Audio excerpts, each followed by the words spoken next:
देखिए, इसमें कहने की कोई आवश्यकता ही नहीं है। ये डरा नहीं रहे हैं, ये डरे हुए लोग हैं। ये क्या डराएंगे? ये डरे हुए लोग हैं, इनकी हैसियत ही नहीं है किसी को डरा सके। इस देश में कानून का राज है, और जिस उत्तर प्रदेश में बोल रहे हैं ना, वहां तो जो हालात होती है ना माफियाओं को, गुंडों और बदमाशों की, इनकी थरथरी हिल जाती है। इन्हीं के बड़े बड़े वहां पर माफिया बैठे थे ना, क्या हाल हुआ वहां पे, किस तरह से बुलडोजर से ढह गए। चंद्रमोहन जी, ये डरे हुए लोगों की भाषा है।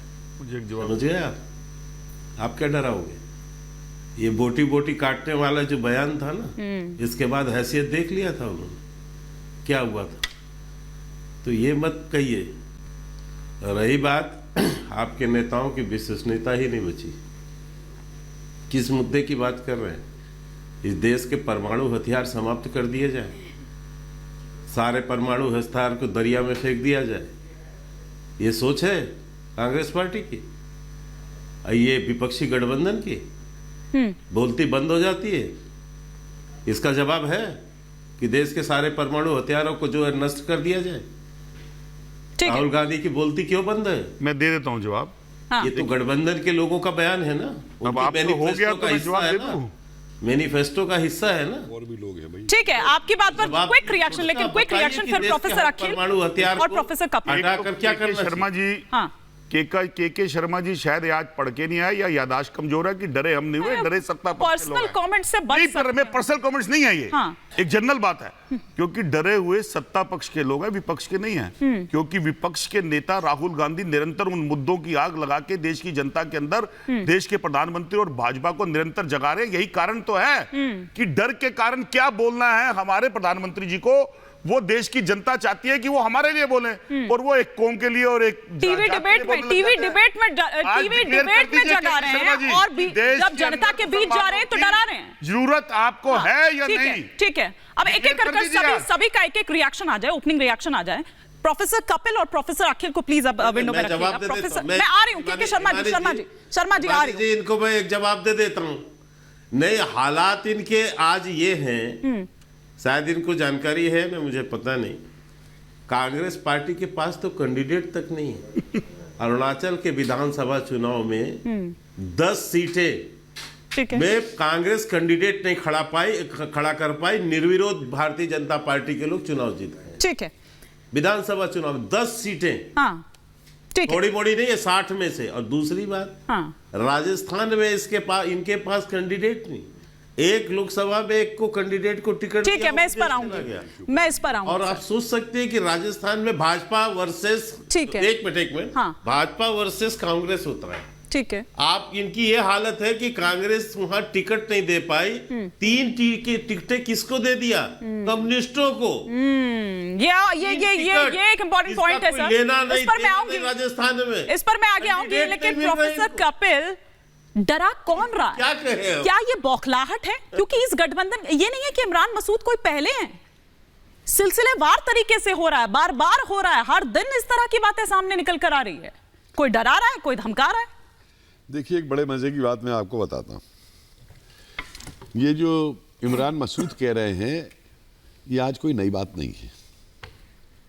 मुस्लिम लीग ने लगातार पाकिस्तान की डिमांड करते हुए यही बात कही थी कि कांग्रेस हिंदुओं की पार्टी है, और अगर कांग्रेस को अंग्रेजों ने सत्ता दे दी तो मुसलमान इस देश में नष्ट हो जाएंगे। और तब कांग्रेस जो है वो चिल्लाती फिरती थी कि नहीं, हम सबको रिप्रेजेंट करते हैं, हम खाली हिंदुओं की पार्टी नहीं है। तो ये क्या चीज है? ये एक मानसिकता है, जो मानसिकता अलगवाद की चली हुई है। आज अगर मैं ये कह दूं कि अगर कांग्रेस जीत गई या ये इंडी जीत गई तो लाल किले पे हरा झंडा लग जाएगा, क्या मैं कह दूं इस बात को? ये जो तरीका बनाया गया है, और ये तरीके कई तरीके के बनाए गए हैं, ये केवल हिंदू मुस्लिम पे नहीं बनाया जाता, दलित को लेके बनाया जाता है। क्या किया गया था पाकिस्तान के अंदर दलितों के साथ में? जो दलित हिंदू वापस आने जाते थे उनके सर पे बंदूक तान दी गई थी कि तुम अगर वापस हिंदुस्तान चले गए तो हमारी ये मैल कौन उठाएगा। आज भी वहां के दलितों के ऊपर क्या हाल है? लेकिन यहां बात करेंगे हम मुस्लिम और दलित हैं, और मुस्लिमों के अंदर आपस में क्या जातिवाद करते हैं, ठीक है, उसके ऊपर उस पर भी तो, आऊंगी। और एक बात मैं लास्ट में और कहना चाहूंगा कि देखिए, कौन किससे डरा हुआ है, कौन क्या डरा हुआ है, मैं इनसे भी कहूंगा कि शर्मा जी से ये सवाल ना उठाएं साहब, कौन डरा है और कौन नहीं डरा है, समझे? क्योंकि डरे आप भी हैं। जिन्होंने तन छर से जुदा के नारे लगाए थे, उन पे क्या एक्शन ले लिया आपने, मुझे बताइए? क्या वो संवैधानिक था? आपने भी डर की वजह से एक्शन नहीं लिया।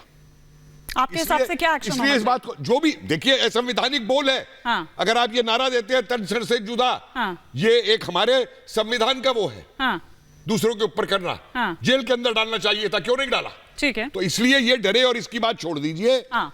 सवाल ये है, सन 47 से और उसके बाद जब पहले चुनाव हुए हैं यहां पे, डंडे से ढरा के चुनाव कराने की राजनीति को यहां पे पलपाया गया। क्या बूथ कैप्चरिंग नहीं होती थी? नकली वोट नहीं पड़ते थे? ठीक है, उस जमाने से।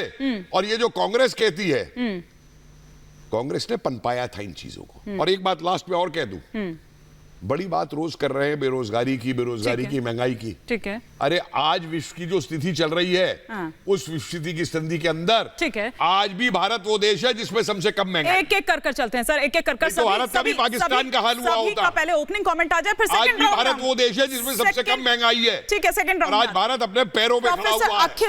प्रोफेसर अखिल स्वामी, आप क्या देख रहे हैं? आप सहमत हैं, इत्तेफाक रख रहे हैं जो बात प्रोफेसर कपिल यहां पर कह रहे हैं? क्या ये भी मैं देखूं, इसको मैं ऐड ऑन कर रही हूं, कि मोदी मैजिक के आगे क्या विपक्ष कहीं सुस्त पस्त नजर आ रहा है, और यही कारण है कि अब वो उतर आया है? बौखलाहट में समझ नहीं आ रहा है, इसीलिए ये डराने धमकाने वाली राजनीति चल रही है। कोई हिंदू मुसलमान कर रहा है, कोई जेल में भेजने की बात कर रहा है सीधा मोदी जी को, तो कोई कुछ कह रहा है। देखिए, मैं एक शुद्ध ब्राह्मण सनातनी हूं, और मैं ये मानता हूं के शर्मा की पार्टी बीजेपी सनातन विरोध और हिंदू विरोधी पार्टी है।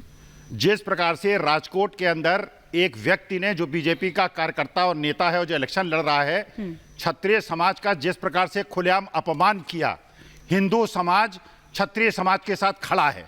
जिस प्रकार घोसी में, जहां सुब्रत पाठक ने ओपी राजभर के बेटे को, क्योंकि वो पिछड़े समाज से आता है, सवर्ण समाज के सामने घुटने में टिकवा दिया, वो गलत बात है। कंगना रनौत को जो मंडी से टिकट दिया, अगर गौमांस खाने वालों को, अगर हिमाचल प्रदेश जैसी पवित्र भूमि से इलेक्शन लड़ाया जाएगा, ये हिंदू विरोधी पार्टी है। जाटों के बेटियों को सड़कों पे घसीटने वाली पार्टी है, ये क्षत्रियों का अपमान करने वाली पार्टी है, ये सैनियों का अपमान करने वाली पार्टी है, ये दलितों के, आदिवासियों के ऊपर पेशाब करने वाली पार्टी है। मुसलमानों की बात नहीं करता, मैं सनातनी हूं, इसलिए सनातन धर्म के बारे में जानता हूं।